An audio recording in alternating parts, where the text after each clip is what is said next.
Hello guys, तो स्वागत है आप सभी का पीएस एक्सप्लेन चैनल में। कहानी की शुरुआत में शहर का सबसे बड़ा डॉक्टर बोल रहा होता है, मुझे माफ करेगा मिस्टर दिवालिया, लेकिन मैं आपकी बेटी को बचा नहीं पाऊंगा। जाके उससे आखिरी बार मिल लीजिए, आपकी बेटी के पास में सिर्फ और सिर्फ 30 मिनट है। गुस्सा करते हुए मिस्टर दिवालिया बोल रहे होते, बेवकूफ डॉक्टर, तेरे को पता है कि आखिर मैं कौन हूँ? सीजे दिवालिया है मेरा नाम, खड़े खड़े तेरा हॉस्पिटल खरीदूंगा। तू जाके किसी क्वालिफाइड डॉक्टर को बुला के लेके आ जो कि मेरी बेटी को ठीक कर सके। डॉक्टर बोल रहा होता है, आपने बिल्कुल सही कहा मिस्टर दिवालिया, बहुत ही पावरफुल हो। इस शहर में ऐसा कुछ भी नहीं है जो कि आप नहीं खरीद सकते। पर एक बात मैं भी कहना चाहूँगा, इस पूरे शहर में ना मुझसे क्वालिफाइड डॉक्टर आपको कोई नहीं मिलेगा। अगर आपकी बेटी को अब कोई ठीक कर सकता है तो वो सिर्फ और सिर्फ गॉड है। तभी आगे बढ़ते हुए हमारा मेन कैरेक्टर बोल रहा होता है, ठीक है, इसका मतलब मुझे आगे जाना ही होगा। डॉक्टर बोल रहा होता है, लड़के वो आईसीयू है, वहाँ पे आम लोगों का जाना मना है, और वैसे भी तुम जाके क्या ही कर लोगे। तभी हमारा मेन कैरेक्टर बोलता है, अभी तुमने तो बोला कि सिर्फ और सिर्फ मैं ही हूँ जो कि उसको ठीक कर सकता हूँ, और अब तुम मुझसे ही पूछ रहे हो कि आखिर मैं क्यों जा रहा हूँ। मिस्टर दिवालिया बोल रहे होते, तुम तो इतने क्वालिफाइड होके भी कुछ भी नहीं कर पाए, एक बार इसको मौका देके देख लो, क्या पता सब कुछ ठीक हो जाए। अंदर आते हुए डॉक्टर बोल रहे होते, कियान की बॉडी पूरी तरीके से काली पड़ चुकी है। मिस्टर सीजे मेरी बात मानिए, अब इस बच्चे को कोई बचा नहीं पाएगा। अब यह तो है ना कि आपकी बेटी को बचाने के लिए खुद गॉड जमीन पे उतर के आएंगे। हमारा मेन कैरेक्टर बोल रहा होता है, आएंगे नहीं बल्कि आ चुके हैं। ये बोलते वो किया के सर के अंदर नई ड्रेस को डाल देता है। शॉक्ड होते हुए डॉक्टर बोल रहा होते, क्या तुमने अभी डेथ रिवर्स टेक्निक बोला? ये तो वो टेक्निक है जिसके बारे में मेरे घर पे मेरे को बचपन में कहानी सुनाई करते थे। वो कहा करते थे कि जो भी इंसान इस जमीन पे रह के इस टेक्निक को मास्टर कर लेना वो भगवान से कम नहीं, क्योंकि ये टेक्निक डेथ को भी रिवर्स कर सकती है। तभी जो किया होती वो ठीक होना स्टार्ट हो जाती है। शॉक्ड होते हुए डॉक्टर बोल रहे होते, इनकी पल्स बिल्कुल ठीक हो चुकी है और पहले के मुकाबले इनका हार्ट रेट और भी स्ट्रॉन्ग हो गया। मुझे अपने आंखों पे भरोसा नहीं हो रहा, सच में आपकी बेटी पूरी तरीके से ठीक हो चुकी है। रोते हुए मिस्टर दिवालिया बोल रहे होते, बेनजीरो आपका बहुत बहुत शुक्रिया, अगर आप नहीं होते तो मेरी बेटी बच नहीं पाती। वहीं अपने घुटनों पे आते हुए डॉक्टर बोल रहा होता है, डिवाइन डॉक्टर मुझे अपना स्टूडेंट बना लीजिए। एक मरे हुए इंसान को जिंदा करना, ऐसी कमाल की पावर मेरे को भी सीखनी है।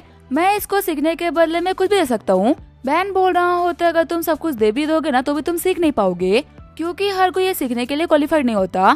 फिलहाल के लिए तुम्हारा ये काम है कि तुम्हें इस लड़की का इस तरीके से ख्याल रखना है। मुझे कुछ काम है तो मैं चलता हूँ। डॉक्टर सोच रहा होता है, डिवाइन डॉक्टर ने मेरे को रिजेक्ट कर दिया, पर अपने इस लाइफ के अंदर में इतने कमाल के लेजेंड से मिल पाए, मेरे लिए बहुत ही बड़ी बात है। आखिर कौन है ये यंग मैन? मैंने इनको आज से पहले इस शहर में कभी नहीं देखा।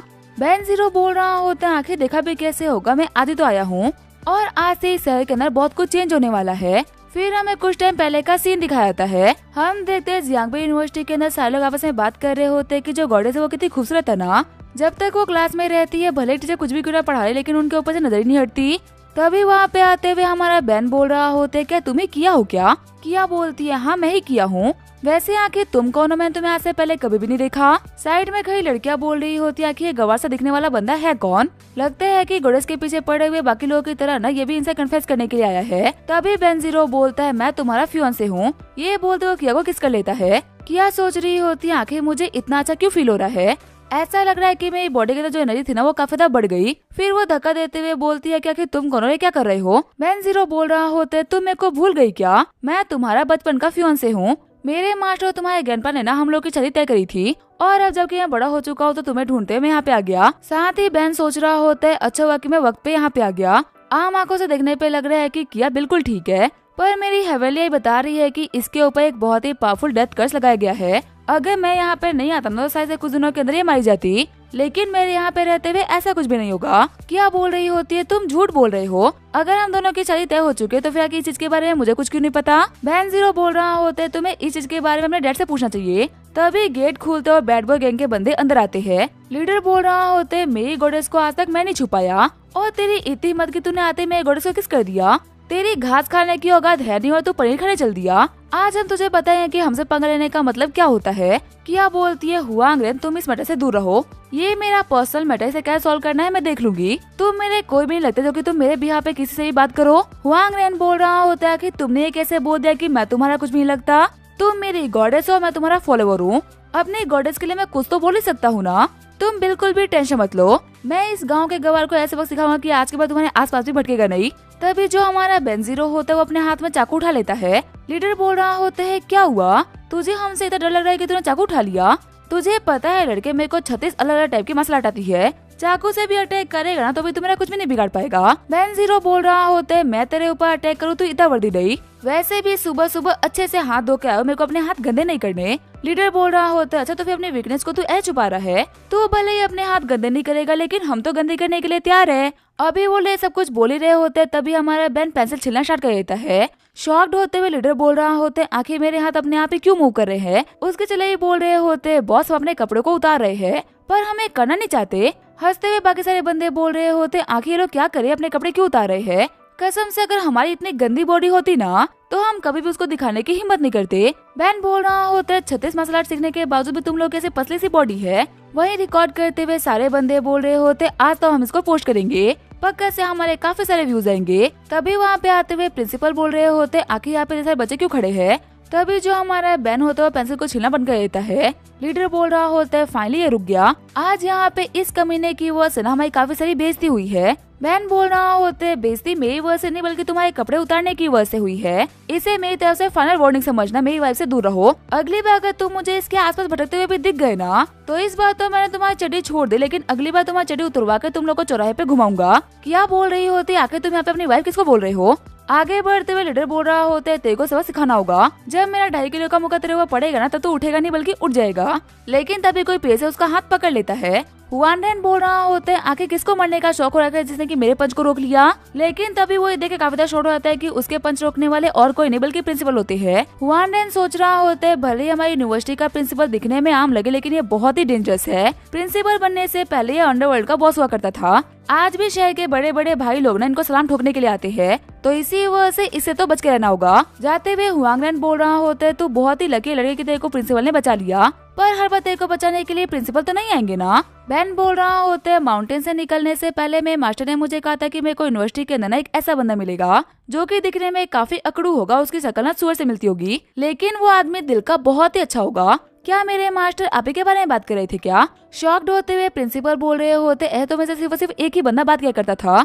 लिटिल मास्टर मेरे को आपसे सिर्फ एक ही बात पूछनी थी, क्या अभी आपने जिस टेक्निक का यूज करा उसका नाम डिवाइन कंट्रोल टेक्निक है क्या। मेरी जवानी में एक बार मेरे दुश्मनों के एक बहुत बड़ी टीम ने मेरे को घेर लिया था, उस टाइम मेरे को बचाने के लिए एक अकेला बंदा आया, सिर्फ उसने अपने हाथ का एक इशारा किया और सारे के सारे बंदे अपने घुटनों पे आ गए। उस टाइम मेरे को पता चला कि इस जमीन के ऊपर कुछ ऐसे भी लोग रहते हैं जिनके सामने हमारी ताकतें बिल्कुल बेकार है, और आज आपको देख के लग रहा है कि आपका उनसे कोई ना कोई तो रिलेशन है। बैन बोलता है हाँ वो मेरे मास्टर है, और जिस टेक्निक का मैंने यूज किया वो डिवाइन कंट्रोल ही थी। अगर आप इस टेक्निक और मेरे मास्टर के बारे में जानते हो इसका मतलब आप एक एल्डर हो। प्रिंसिपल बोल रहे होते आपके मुँह से एल्डर सुनने के मैं काबिल नहीं, सच कहो तो आपके मास्टर को ना मैं एक असर से ढूंढने का ट्राई कर रहा हूँ, लेकिन उनकी लोकेशन के बारे में मैं कभी जान ही नहीं पाया। लिटिल मास्टर मेरा एक दोस्त ना बहुत ही दिक्कतों में है, अगर आपके पास में थोड़ा सा फ्री टाइम हो तो क्या आप उसकी हेल्प कर दोगे क्या। शॉक्ड होते हुए कियान सोच रही होती है मुझे अपने आंखों पे भरोसा नहीं हो रहा, रोज हम बड़े बड़े बिग शॉट्स को ना हमारे प्रिंसिपल को सलाम करते हुए देखते हैं, आज पहली बार हम इन्हें किसी से ऐसे रिस्पेक्टफुली बात करते हुए देख रहे हैं। आखिर बैन का इनके साथ में क्या रिलेशन होगा। प्रिंसिपल बोल रहे होते मेरी इतनी तो औकात नहीं कि मैं आपको हेल्प के बदले में पे कर सकूं, लेकिन अगर फिर भी आपको कुछ भी चाहिए होगा तो मेरे को सिर्फ एक बार बोल दीजिएगा। बैन बोल रहा होता है आपको पता है प्रिंसिपल मेरे मास्टर कहा करते हैं कि पैसा हाथ की धूल है, और हाथ की धूल जमा करने का मेरे को कोई भी शौक नहीं। अगर पैसे ही कमाने होते तो मास्टर माउंटेन पे नहीं बल्कि शहर में रहा करते। देखिए मेरे पास में अभी तो टाइम नहीं है, लेकिन जैसे मेरे पास में वक्त होगा मैं पक्का से आपकी हेल्प करूंगा। और आपको पता है आपकी यूनिवर्सिटी के अंदर मेरी वाइफ के पीछे बहुत सारे बंदे पड़े हुए हैं, उसे सेव करने के लिए मेरे को भी इस क्लास में एडमिशन चाहिए। प्रिंसिपल बोल रहे होते लिटिल मास्टर आपका हुक्म सराखों पे, आज से और अभी से आप इस क्लास के पार्ट हो। जाते हुए किया बोल रही होती है आखिर यहाँ पे चल क्या रहा है, मुझे तो कुछ भी समझ नहीं आ रहा, मुझे इन चीजों के बारे में डैड से बात करनी होगी। तभी बैन बोलता है प्रिंसिपल मैं चलता हूँ, मैं आपसे बाद में बात करूंगा। प्रिंसिपल बोल रहे होते हैं सच में लिटिल मास्टर ना बिल्कुल अपने मास्टर की तरह है, पैसे और दुनियादारी से इनको बिल्कुल भी फर्क नहीं पड़ता, अगर फर्क पड़ता है तो वो सिर्फ और सिर्फ अपने लोगों से। इनके फेवर को हासिल करने के लिए अगर मुझे आग का दरिया पार करना पड़े तो मैं वो करूंगा। वहीं गुस्सा करते हुए हुआंगरेन बोल रहा होता है इस कमीने की वजह से आज मेरी बहुत ही बेइज्जती हुई है, प्रिंसिपल की वजह से ये कमीना आज तो बच गया, लेकिन अगली बार जब भी ये मेरे हाथ लगेगा तो मैं इसके साथ में वो करूंगा कि बैड बॉय गैंग के बंदों से कोई पंगा लेने के बारे में सोचेगा भी नहीं। तभी सीन चेंज होता है, मैं दिवालिया मेंशन का सीन दिखाया जाता है। अंदर एक बंदा बोल रहा होता है मिस्टर सीधे दिवालिया आपको नहीं पता कि मैं आपके लिए क्या कमाल की चीज लेके आया हूँ, जो पेंटिंग मैं आपको दे रहा हूँ ना उसको बनाने के लिए एक आर्टिस्ट ने पूरी की पूरी जिंदगी लगा दी। एक बहुत ही फेमस तालिस्मान मास्टर ने इसके अंदर अपना तालिस्मान भी दिया है, आपके इसके घर में लगाने के बाद में आपकी किस्मत ऐसी पलटी मारेगी कि आप बुलंदे पहुंच जाओगे। सीजे बोलता है मिस्टर लियो मैं आपको ज्यादा कुछ तो ऑफर नहीं कर सकता, जो हार्ड वर्क इस पेंटिंग के अंदर लगाया गया है ना उसके लिए छोटा सा 2 मिलियन का चेक एक्सेप्ट कर लीजिए। लियो बोल रहा होता है मिस्टर दिवालिया ये आप हो, इसी वजह से मैं ये एक्सेप्ट कर लेता हूँ, अगर आपके जगह कोई और होता तो मैं उससे 8 मिलियन लेता। साथ ही लियो सोच रहा होता है इन अमीर लोगों को बेवकूफ बनाना कितना आसान होता है ना, मेरे 5 साल के पोते को पता भी नहीं है कि उसकी बनाई हुई पेंटिंग को उसके दादा 2 मिलियन में बेच के आ रहे हैं। मैं उसको बोलूंगा ना कि वो ऐसी और ही पेंटिंग बनाए ताकि मैं उसको और ही महंगे में चिपका सकूं। तभी जो किया होती है वो घर पे आ जाती है। बहन बोल रहा होता है मेरा वेट तो करो, तुम बहुत ही जल्दी जल्दी जा रही हो। तभी मिस्टर दिवालिया बोल रहे होते क्या तुम जल्दी घर वापस आ गई, आज तुम्हारे साथ में तुम्हारा दोस्त भी है। बहन बोल रहा होता है मैं इसका दोस्त नहीं हूँ बल्कि मैं आपका फ्यूचर सन इन लॉ हूँ, आज से मिलकर अच्छा लगा मिस्टर दिवालिया। शॉक्ड होते मिस्टर दिवालिया बोल रहे होते क्या तुम मेरे सन इन लॉ हो, लेकिन आखिर मुझे इस चीज के बारे में क्यों नहीं पता था। तभी आगे बढ़ते हुए लियो बोल रहा होता है लड़के मिस्टर दिवालिया से दूर हो जा, तेरी शक्ल बता रही है कि तू पुश्तैनी भिखारियों की फैमिली से बिलोंग करता है और तू यहाँ पे हमारे मिस्टर दिवालिया कहाँ टच करेगा, सिर्फ इनका नाम दिवालिया है, पैसा बहुत है इनके पास। बहन बोल रहा होता है मैं तो उनसे बात कर रहा हूँ ना, तो फिर आके तुझे बीच में क्यों खुजली हो रही है, शक्ल देख के तो लग रहा है कि तू यहाँ पे कोई स्पिरिचुअल मास्टर होने की नौटंकी कर रहा है। मिस्टर लियो बोल रहे होते तेरे को पता नहीं है कि आखिर मैं कौन हूँ, मैं देखने के 2 लाख लेता हूँ, हाथ लगाने के 5 लाख, मुझसे बात करने के लिए मिलियंस लगते हैं। इस शहर में सिर्फ 2 चीजें बहुत ही महंगी है, एक तो सॉरी के साथ फोटो और दूसरा मेरे साथ अपॉइंटमेंट, क्योंकि दोनों ना बहुत ही मुश्किल से मिलती है। बहन बोल रहा होता है असमझ आ रहा है कि आखिर तू लोगों को बेवकूफ कैसे बनाता है, झूठ बोलने के लिए जो कॉन्फिडेंस चाहिए ना वो तेरे अंदर भर भर के है। अभी तो मेरे ससुर जी को एक बेकार सी पेंटिंग 2 मिलियन में बेच रहा है, वो भी ये बोल के कि ये इनकी किस्मत बदल देगी, मेरे रहते हुए तो इनकी पॉकेट नहीं मार पाएगा। मिस्टर लियो बोल रहे होते बच्चे इसमें तेरी कोई भी गलती नहीं है, तुझे तो ये पेंटिंग बेकार लगेगी ही, तेरे खानदान में भी क्या कभी किसी ने एक रियल स्पिरिचुअल मास्टर को देखा है क्या। बहन बोल रहा होते मेरे परिवार में तो स्पिरिचुअल मास्टर्स भरे पड़े हैं, तो फिर चल मैं तेरे को आज बताता हूँ कि आखिर स्पिरिचुअल मास्टर कहते किसे है। पहली बात तो ये पेंटिंग पूरी तरीके से बेकार है, इसके ऊपर कलर्स का इतने गलत तरीके से यूज किया गया है कि ऐसा लग रहा है कोई 5 साल के बच्चे ने इसके ऊपर सिर्फ पेन फेंक दिया है, और ऊपर से एक बार से कलर तो देख, तू बोल रहा है कि एक आर्टिस्ट ने इस पेंटिंग को बनाने के लिए अपनी पूरी जिंदगी लगा दी, और पूरी जिंदगी लगाने के बावजूद भी ये कलर अभी तक सूखे नहीं। ये पेपर की क्वालिटी भी कितनी अच्छी है, आराम से फट जा रहा है। अगर 40-50 साल से ये पेंटिंग रखी हुई थी ना तो ये पेपर तो कब का फट गया होता या सड़ गया होता। इस पिक्चर बातें तो छोड़, सिंपल लॉजिक में भी ना तेरी बातें बिल्कुल भी बैठ नहीं रही। चिढ़ते हुए लियो बोल रहा होता है तूने मेरी पेंटिंग बर्बाद कर दी, तुझे पता भी है कि उसकी कीमत क्या थी। तभी मिस्टर दिवालिया बोलते हैं 1 सेकंड रुको, बच्चे तुमने यहाँ पे जो भी कुछ बोला क्या तुम्हारे पास में उसका कोई भी सबूत है क्या। साथ ही मिस्टर दिवालिया सोच रहे होते भले ये बंदा दिखने में बहुत ही यंग हो, लेकिन इसके अंदर से एक पॉजिटिव एनर्जी आ रही है, पता नहीं क्यों दिल बात मानने के लिए तैयार है कि जो भी कुछ बोल रहा है वो बिल्कुल सच है। बहन बोलता है मिस्टर दिवालिया डे बाय डे आपकी फैमिली की जो वेल्थ है ना वो घटती जा रही है, काफी सारी जगह आपकी किस्मत आपको धोखा दे रही है, और ऐसी बातों का फायदा उठाते हुए ये बंदा आपको ठगने का ट्राई कर रहा है। ये पेंटिंग्स लगाना या फिर किसी तलिस्मान का यूज करना ये बिल्कुल भी सोल्यूशन नहीं, क्योंकि आपके घर में ऐसा कोई है जो कि बुरी किस्मत को अट्रैक्ट कर रहा है। मिस्टर दिवालिया बोल रहे होते क्या मेरे घर में ऐसी चीज है जो कि बुरी किस्मत को अट्रैक्ट कर रही है, मेरे घर पर आज तक 1000 स्पिरिचुअल मास्टर आए हैं, हर किसी ने ये बात बोली है कि ये घर मेरे को फॉर्चून देगा, और तुम वो पहले इंसान हो जो कि ये बोल रहा है कि मेरे घर के अंदर ही दिक्कत है। युवान बोलते हैं आपके घर के अंदर एंटर करते ही ना मेरे को इसके अंदर से एक एविल प्रेजेंस फील हुई थी। ये बात बिल्कुल सच है कि आपके घर के डायरेक्शंस बहुत ही अच्छी है, लेकिन यहाँ पे कुछ तो ऐसा जो कि वेल्थ को दरवाजे के अंदर आने नहीं दे रहा, और वो चीज और कुछ नहीं बल्कि आपके गेट के अंदर छुपी हुई है। ये बोलते वो गेट को तोड़ देता है, और सभी लोग देखे काफी देर शॉर्ट हो जाते हैं कि उसके अंदर एक आर्टिफैक्ट पड़ा होता है। मिस्टर दिवालिया बोल रहे होते आखिर ये क्या चीज है, मैंने आज से पहले ये चीज तो कभी भी नहीं देखी। बहन बोल रहा होता है देखा भी कैसे होगा, अगर आपने कभी रियल स्पिरिचुअल मास्टर को हायर किया होता तो जानते ना, अगर गॉड ऑफ वेल्थ है तो गॉड ऑफ पॉवर्टी भी है। ये एक ऐसा आर्टिफैक्ट है जो कि गॉड ऑफ पॉवर्टी को अट्रैक्ट करता है, और इसी वजह से भले आप अपने घर के अंदर कुछ भी क्यों लगा लो, लेकिन बुरी किस्मत आपका पीछा नहीं छोड़ रही थी। मिस्टर दिवालिया बोल रहे होते मैं कैसे मान लूं कि अब सब कुछ ठीक है। तभी उनके पास में उनका बॉडीगार्ड आते हुए बोल रहा होता है बॉस एक न्यूज है, हमारे शहर में जो फिल्म सिटी बनने वाली थी ना उसका प्रोजेक्ट हम लोग को मिल गया। खुश होते हुए मिस्टर दिवालिया बोल रहे होते हैं मैंने मान लिया, यंग मैन आप एक ग्रैंड मास्टर हो, जैसे ही आपने इस चीज को बाहर निकाला ना मेरा ड्रीम प्रोजेक्ट मेरे हाथ लग गया। इतने बड़े बड़े लोग इस प्रोजेक्ट के लिए कम्पीट कर रहे थे कि मैं वो कभी लगा नहीं था कि मुझे ये मिलेगा।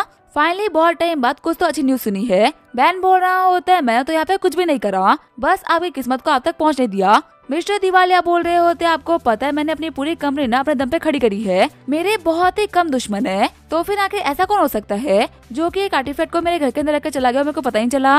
बैन बोल रहा होता है आप ऐसा कह सकते हो कि आपको 5 कुछ सालों के अंदर जितना भी नुकसान हुआ है ना उसमें से आधे ज्यादा इसकी वजह से हुआ है। किसी ने बहुत ही नफरत के साथ में ये चीज आपके घर में बना के रखी है। एक बार सोच के देखिए, कोई तो ऐसा होगा ना इसके इस घर से बहुत ही दुश्मनी होगी। तभी बॉडीगार्ड बोलता है, हाँ याद आया, हम लोगों ने 1 साल पहले घर की रिनोवेशन करवाई थी। उस टाइम पे हमारे एक बॉडीगार्ड और एक कारपेंटर की आपस में झड़प हो गई थी, तो इसी वजह से हम लोगों ने रिनोवेशन कंपनी से कारपेंटर की शिकायत कर दी, जिसकी वजह से रिनोवेशन कंपनी वालों ने उसकी आधी से ज्यादा सैलरी काट दी। और उसके बाद से जब भी वो हमारे घर पे काम करने के लिए आता ना, तो वो बहुत ही गुस्से में होता। बैन बोलता है, अब यहाँ पे सब कुछ क्लियर है, उस कारपेंटर को ढूंढिए और उसको सॉरी बोलिए, उसे बोलिए कि वो ऐसा सेम टू सेम आर्टिफैक्ट बनाए, लेकिन हाँ वो गॉड ऑफ फॉर्चून के लिए हो। अगर वो ऐसा कर देगा तो सब कुछ ठीक हो जाएगा। वह सब कुछ जानने के बाद में इस स्पिरिचुअल मास्टर के बारे में आप लोगों का क्या कहना है? अपने घुटनों पे आते हुए स्पिरिचुअल मास्टर बोल रहा होता है, प्लीज ग्रैंड मास्टर मेरे को माफ कर दीजिए, मैं कोई फ्रॉड नहीं हूँ, लेकिन आखिर मैं क्या करूँ, अपना पेट पालने के लिए कुछ ना कुछ तो करना पड़ता है ना, प्लीज इन चीजों के बारे में किसी को कुछ मत बताइएगा। वैन जीरो बोल रहा होते कि तुम्हें लगता है कि तुम मेरे को इतने कम पैसों में मना लोगे? मिस्टर लियो बोल रहे होते, ग्रैंड मास्टर मेरे को माफ कर दीजिए, आज के बाद मैं जिंदगी में ना किसी को नहीं ठगूंगा। चोर बाजार में मेरी एक शॉप है, मैं उस शॉप की ओनरशिप ना आपके नाम पे लिख दूंगा, पर प्लीज आज यहाँ पे जो भी कुछ हुआ है ना उसके बारे में किसी और को बताइएगा मत। बैन जीरो बोल रहा होते, ठीक है मैं तुम्हें शॉप के बदले में माफ कर रहा हूँ, लेकिन तुमने अगर कभी भी दिवाले फैमिली का दिवाली निकालने के बारे में सोचा ना, तो ये तुम्हारे लिए बिल्कुल भी सही नहीं होगा, क्योंकि अब मैं उनका सनी-लो बन चुका हूँ। एक बात हमेशा याद रखना, भले ही मेरे नाम में जीरो आता है, लेकिन मैं काम हमेशा हीरो वाले करता हूँ। मास्टर लियो बोल रहे होते, ठीक है ग्रैंड मास्टर मैं चलता हूँ। सीधे दिवालिया बोल रहे होते, ग्रैंड मास्टर सच में आपका बहुत बहुत शुक्रिया, अगर आज आप नहीं होते ना तो ये कमीना मेरे को फिर से लूट के चला जाता और मेरी जो असली प्रॉब्लम थी वो कभी सॉल्व नहीं हो पाती। बैन जीरो बोल रहा होते, फादर इन लो आखिर आप मेरे को ग्रैंड मास्टर क्यों बुला रहे हो? मेरे मास्टर ने और आपके फादर ने शादी को तय किया था, तो इस तरीके से आप मेरे फादर इन लो हुए। मिस्टर दिवालिया बोल रहे होते, हाँ मेरे फादर ने शादी को तो तय किया था, लेकिन आखिर तुम्हारे पास में क्या प्रूफ है कि तुम मास्टर ली के डिसाइपल हो? तभी जो हमारा वैन जीरो होता अपने पास से फोटो निकालता है। फोटो को देखते हुए सीधे दिवालिया बोल रहे होते, इतना प्रूफ काफी है, मेरे प्यारे सन इन लो आखिर तुम्हारे मास्टर कैसे है? वैन जीरो बोल रहा होते, वो तो ठीक है, बस वो आपको बहुत ही याद करते हैं। वही शर्माते हुए किया बोल रही होती है, फादर आप भी इस कमीने की बातों में आ गए, कोई मेरे को एक्सप्लेन करेगा कि यहाँ पे क्या चल रहा है? लेकिन तभी खून खांसते हुए किया बेहोश जाती है। वैन जीरो सोच रहा होता है किया को हार्ट अटैक आया है और ये उसकी हेल्थ कंडीशन की वजह से नहीं बल्कि उस डार्क कर्स की वजह से आया है। मुझे कैसे भी करके इस कर्स वाले बंदे को ढूंढना होगा। आगे जो हमारा बैन होता है वो किया को हॉस्पिटल में एडमिट करा के इन्वेस्टिगेशन करने के लिए घर पे आ गया होता है। किया के कमरे को देखते हुए बैन बोल रहा होता है क्या खूबसूरत कमरा है, लेकिन मैं यहाँ पे इस कमरे को देख के भटक नहीं सकता। किया के ऊपर किसी ने बहुत ही खतरनाक कर्स डाला है और मैं इस बात को लेकर कंफर्म होना कि पक्का से उसके पास में ऐसा कोई ना कोई कर्स ऑब्जेक्ट है जो कि उसको बुरी तरीके से इफेक्ट कर रहा है। जब तक कि मैं उस कर्स ऑब्जेक्ट को ढूंढ लेता ना, तब तक मैं किया को ठीक नहीं कर पाऊंगा। मैं गारंटी से ये बात बोल सकता हूँ कि जिसने भी किया के ऊपर उस कर्स टेक्निक का यूज किया है ना, वो किया से बहुत ही नफरत करता होगा। फिर बैन जीरो किया के कबर्ड को चेक करना स्टार्ट कर देता है और चेक करते हुए उसको कपड़ों के बीच में वो ऑब्जेक्ट मिल जाता है। बैन जीरो बोल रहा होते, तो फिर इतने घटिया टेक्निक का यूज करते मेरी होने वाली वाइफ को कर्स किया गया है। कर्स को कास्ट करने वाले मेरे को पता है कि तो ये बैठ के ना मेरे को ही देख रहा है, अच्छे से ना एक बार ये शक्ल देख ले, क्योंकि मैं ही वो इंसान हूँ जो कि तेरे को खत्म करेगा। वही कर्स को कास्ट करने वाला बंदा बोल रहा होते, इस कमीने ने मेरे को ढूंढ लिया। लड़के मैं ये बात मानता हूँ कि तूने मेरा ऑब्जेक्ट ढूंढ लिया, लेकिन तुम्हें कुछ बिगाड़ नहीं पाएगा। बैन जीरो बोल रहा होते, वो तो वक्त ही बताएगा। आगे हमें रात का सीन दिखाया जाता है। जब बैन जीरो चलते हुए जा रहा होता है तभी उसके ऊपर कोई निडल से अटैक करता है। निडल को पकड़ते हुए बैन जीरो बोल रहा होता है, अगर मर्द ना तो सामने से अटैक कर, ऐसे बुजुर्गों की तरह अटैक करना और अपने ऊपर अटैक लेना मेरे को बिल्कुल ही पसंद नहीं। वैसे भी तू छुपने में इतना माहिर नहीं हो सकता कि तू मेरी नजरों से बच जाए। हंसते वो बंदा बोल रहा होता है, तुमने मेरे को फिर से ढूंढ लिया।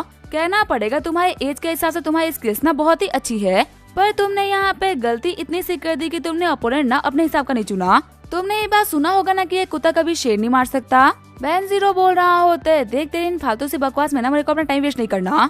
मैं तेरे को 2 ऑप्शन दे रहा हूँ, पहला ये कि तू इस शहर को छोड़ के चला जा और दूसरा ये कि मेरे हाथों मारा जा। हंसते वो बंदा बोल रहा होता है, मेरा नाम बाबा टोटका है, मैंने अपनी जिंदगी में आज तक अपने मास्टर की नहीं सुनी, तो फिर आखिर मैं तेरी की सुनूंगा। तेरे को पता है मेरे मास्टर ना दिन में मेरे ऊपर गुस्सा क्या करते थे, तो इसी वजह से एक दिन मैंने उनकी खोपड़ी खोल दी और तू मेरे सामने ये खोपड़ी देख रहा है, ये खोपड़ी ना उन्हीं की है। दुनिया में आधे लोग ऐसे जो कि टोटके से डरते हैं और जो लोग टोटके से नहीं डरते ना वो टोटका बाबा से डरते हैं। आज मैं तुम्हें दिखाऊंगा ना कि टोटका बाबा को परेशान करने से वो तुम्हारे साथ में क्या करते हैं। बैन जीरो बोल रहा होता है, जितना तूने यहाँ पे बोला ना मेरे को लगा कि तू कुछ ना कुछ खास करके दिखाएगा, लेकिन तूने मेरे को बहुत ही डिसअपॉइंट करा। अब देख, अब मैं तेरे को ना अपनी एक नॉर्मल सी टेक्निक दिखाता हूँ। ये बोलते अपने डिवाइन पेन को समन कर लेता है। टोटका बाबा बोल रहा होता है, मेरे पास में इतना पावरफुल स्केलेटन है, तेरा ये मामूली सा पेन मेरा क्या ही बिगाड़ लेगा। बैन जीरो बोल रहा होता है, तूने कहावत तो सुनी होगी ना कि नॉलेज ही पावर है। अब तो देखेगा मेरी इस कलम की पावर। हेवनली ड्रैगन मैं आपको समन करता हूँ। इसको दिखाए कि आखिर अर्थ ड्रैगन के पास में कितनी पावर है। तभी वहाँ पे आते हुए अर्थ ड्रैगन स्केलेटन को एक ही पंच में डिस्ट्रॉय कर देते हैं। टोटका पापा बोल रहे होते आखिर किसी का अटैक इतना पावरफुल कैसे हो सकता है। जिस ताकत को अचीव करने के लिए मैंने अपने मास्टर को सैक्रिफाइस कर दिया था, उसे इस लड़के ने अपने सिर्फ पेन की पावर से हरा दिया। बैन जीरो बोल रहा होता है तुम अभी भी काफी यंग हो, बुरे काम छोड़ो और सही रास्ते पे लौटाओ। तुमने जितने भी लोगों की लाइफ फोर्स चुराई है ना, उन सभी लोगों को उनकी लाइफ फोर्स वापस कर दो। मेरे मास्टर कहते हैं कि जिंदगी में एक मौका ना हर किसी को देना चाहिए। मैं तुम्हें वो मौका देने के लिए तैयार हूँ। टोटका पापा बोल रहे होते तुम्हें पता है कि ऐसे टाइम से अच्छे लोग हमेशा क्यों हारे हैं। अगर अच्छे लोग चाहे तो वो कभी भी डिस्ट्रॉय ना हो, लेकिन जब वो बुरे लोगों को दूसरा मौका देते हैं ना तो उन लोगों के ऊपर बहुत ही भारी पड़ता है, जैसे कि अब तुम्हारे ऊपर पड़ने वाला है। ये बोलते हुए डिमन क्लॉ का यूज करते हुए बैन के गालों पे कट लगा देते हैं। टोटका पापा बोल रहे होते मैं ये बात मानता हूँ कि तुम्हारी जो हीलिंग पावर्स है ना वो बहुत ही कमाल की है और तुम इस अटैक से 2 पल में हील कर जाओगे, पर मेरे को तुम्हें यहाँ पे घायल नहीं करना था, बल्कि मेरे को रियलिटी में तुम्हारा ब्लड चाहिए था। बैन बोल रहा होते हाँ तुमने बिल्कुल सही कहा था। कुछ लोग होते जो कि दूसरा मौका डिजर्व नहीं करते और ये मौका अब मैं तुम्हें देने भी नहीं वाला। टोटका पापा बोल रहे होते तुम मेरे को मौका नहीं दोगे, अभी 2 मिनट में ना तो जमीन में पड़े हुए मिलोगे। तुम्हारा ब्लड मेरे पास में आ चुका है, अब तुम मुझसे बचे कहीं भाग नहीं सकते। फिर वो बैन के ब्लड का यूज करते हुए अपनी खुद की पावर काफी ज्यादा बढ़ा देते हैं। बैन सोच रहा होता है मेरे ब्लड की वजह से इसकी पावर ना कम से कम 100 गुना बढ़ गई है, पर ये परमानेंटली नहीं बढ़ी, सिर्फ कुछ टाइम के लिए बढ़ी है।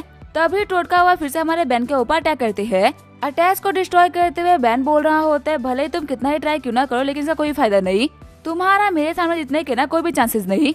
फिर वो बैन को चकमा देके वहाँ से भागने का ट्राई करने लगता है। बैन बोल रहा होता है मौत को भी छीके तुम वापस आ सकते हो, पर बैन पे हमला करके तुम बच नहीं सकते। टोटका पापा बोल रहा होता है किसने कहा कि मैं यहाँ से भाग रहा हूँ, जब तक कि मैं तेरे को मारने देता ना तब तक मुझे पता है कि मैं नहीं बचूंगा। लेकिन तभी हमारा बैन उसे खत्म करते हुए आगे बढ़ जाता है। बैन बोल रहा होता है मैंने कहा ना कि हमारे बीच का डिफरेंस बहुत ही बड़ा है।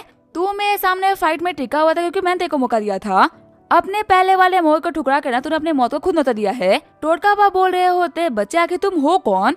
आज से पहले मैं जिंदगी में कभी भी किसी के सामने नहीं हारा, मेरे को जानना है कि आखिर मुझे हराने वाला है कौन। बैन बोल रहा होते है मेरा नाम है बैन जीरो, भले ही नाम में जीरो है लेकिन काम सारे हीरो वाले करता हूँ। तुम्हारे लिए ये बहुत ही बड़े ऑनर की बात है कि तुम बैन के हाथों मरे हो। आगे जो हमारा बैन होता है वो टोटका पापा के घर पे आ गया होता है।